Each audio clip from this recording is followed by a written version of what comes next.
Okay, the trick here is to hide this video display so I don't know what I look like and continue to read one of Zoe's books. Curious George, Snowy Day. Lovely pencil. More lovely pencil. George woke up to a wonderful surprise. It had snowed all night.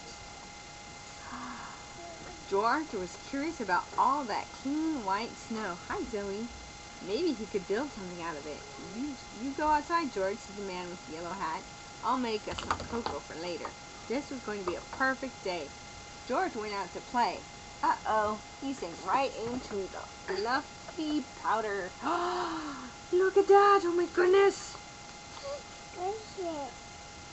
Bill, George's friend and neighbor, came by. He did not have any trouble walking in the snow. Hey, George, Bill said. I have an extra pair of cross-country skis you can have. Then Bill showed George how to ski by making zigzags through the snow. George could not wait to try it for himself.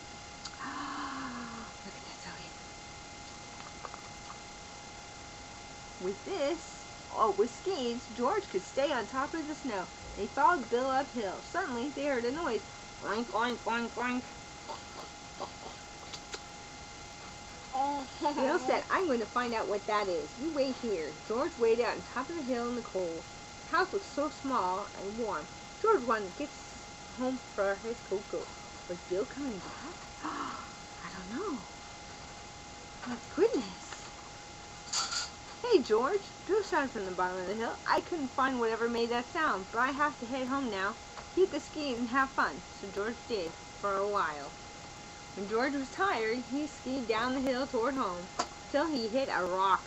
His skis flew off, and George tumbled the rest of the way down. Oh no! Yeah.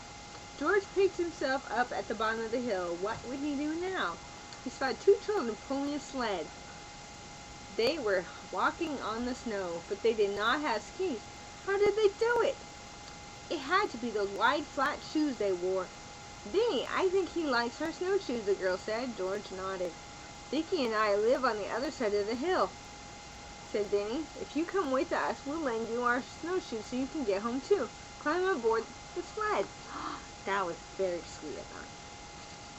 Very nice. It was fun to sail down another hill, but now George was even farther from his house. Here you go, Monkey, Vicky said. She gave George her snowshoes and climbed on the sled. Bye, Monkey. Good luck. George began his long journey home. He was cold and tired, and climbing up the hill was hard work. The thought of a nice steaming cup of cocoa kept him going. Oink! George looked up. There was that noise again. He decided to follow it. Oh, there it goes. Oh my goodness! A cold, lost pig. What was he doing out here all by himself? And how could George rescue a poor pig? George remembered how Vicky and Vinny had rescued him. What George needed was a sled. It had to be flat and big enough for the pig to sit on. A fallen sign nearby looked like a good choice. What a ride!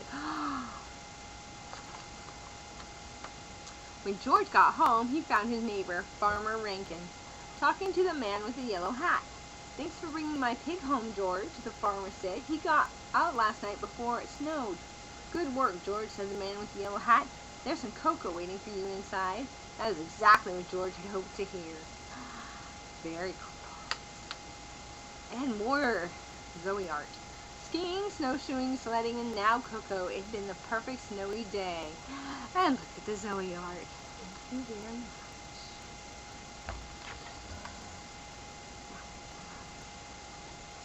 It's here somewhere.